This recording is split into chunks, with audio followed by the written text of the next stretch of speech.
बहन बुरा मत मानना, पर मैं आपको एक बात बताना चाहती हूँ। तुम्हारा पाती कालू उस नशेड़ी जग्गू कवे के साथ मिलकर दारू पीता है। मैंने कई बार देखा है। एक छोटे घोंसले में चिड़िया अपने परिवार के साथ रहती थी। उठिए कालू जी, आप क्या सारा दिन सोते ही रहोगे?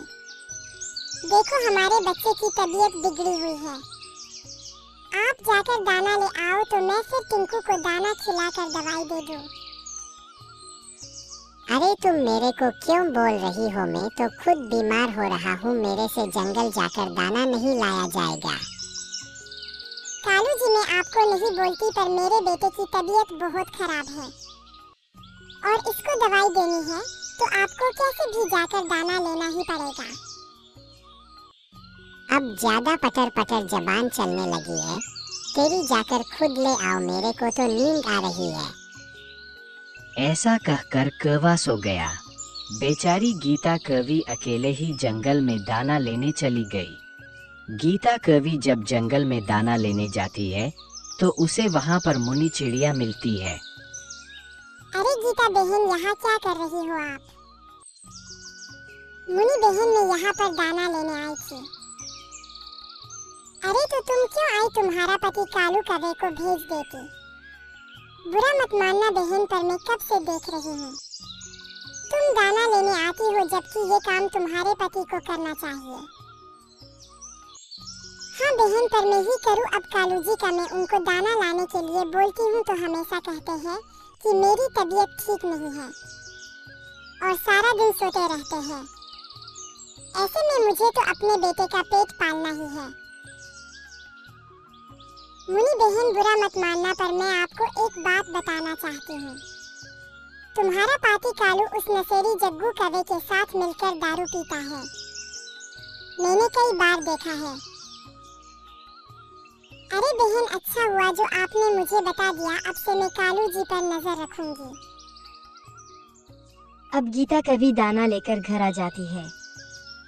अपने बेटे को दाना खिला देती है और दवाई देकर कर सुला देती है। अगले दिन सुबह हो जाती है। गीता कवि अपने बेटे को देखती है। उसकी तबीयत पहले से बहुत खराब थी। गीता कवि उसे डॉक्टर के पास ले जाती है। डॉक्टर उसका चेकअप करके कहता है, अरे आपके बेटे की तबीयत तो बहुत ज्यादा खराब है। इसके पूरे शरीर में इन्फेक्शन हो गया है। इसके इलाज में लिए 2000 रुपए लगेंगे। पर डॉक्टर साहब मैं इतने पैसे कहाँ से लाऊंगी इतनी जल्दी? आप एक काम करो, मेरे बेटे को कुछ दिन यही रखो, मैं कहीं से पैसे करके लाती हूँ। चिड़िया पैसों के लिए अपनी काकी के घर आती है। काकी, मुझे कुछ पैसों की जरूरत है। मेरा बेटा बीमार है, उसका इलाज करवाना है। हाँ बेटी, ये लो, और जरूरत पड़े तो और ले जाना। चिड़िया पैसे लेकर घर आ जाती है। कालू जी, हमारा बेटा बहुत बीमार है और हॉस्पिटल में है। मैंने उसके इलाज के लिए कुछ पैसे उधार लेकर आई हूँ। ये देखिए, अब कल सवेरे हॉस्पिटल में जाकर डॉक्टर को दे दूंगी। अब सो जाती हूँ। चिड़िया सो जाती है। पर कालू कवे के मन में तो उन पैसों को देखकर लालच आ गया था। वो उनको पैसों को चुरा कर ले जाता है और अपने दोस्त के साथ जाकर दारू पीने लगता है। अगले दिन सुबह जब गीता कवि देखती है तो ना उसे पैसे दिखते हैं, ना ही कालू कवा नजर आता है। हे भगवान, कालू जी तो वो पैसे ले गए। अब मैं अपने बेटे का इलाज कैसे करवाऊंगी? चिड़िया परेशान हो जाती है और फिर से अपनी काकी के पास जाकर कहती है,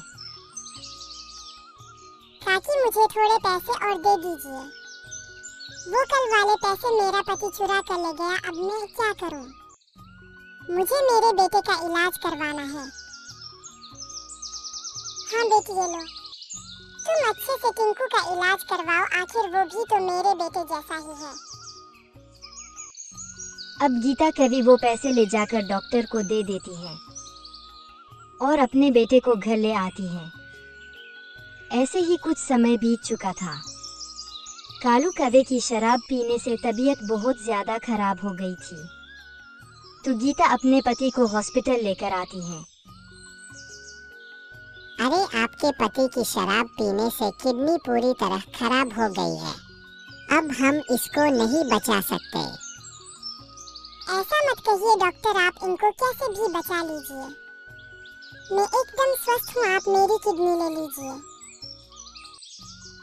ठीक है, फिर तुम अपनी किडनी देना चाहती हो तो हम कल ही ऑपरेशन करेंगे। अब अगले दिन सवेरे डॉक्टर ऑपरेशन कर देता है। अब कालू कौवा और गीता कौवी दोनों ठीक हो जाते हैं। कुछ दिन बाद दोनों घर आ जाते हैं। कालू कौवे को अपनी गलती का एहसास हो चुका था। गीता, मुझे माफ कर दो, मैंने अपने लालच के चक्कर में तुम्हें बहुत दुख दिया है। अब आगे से मैं कभी दारू नहीं पीऊंगा। ऐसा कहकर कालू कौवा गीता और अपने बेटे को गले से लगा लेता है। अब सब खुशी खुशी रहने लगते हैं।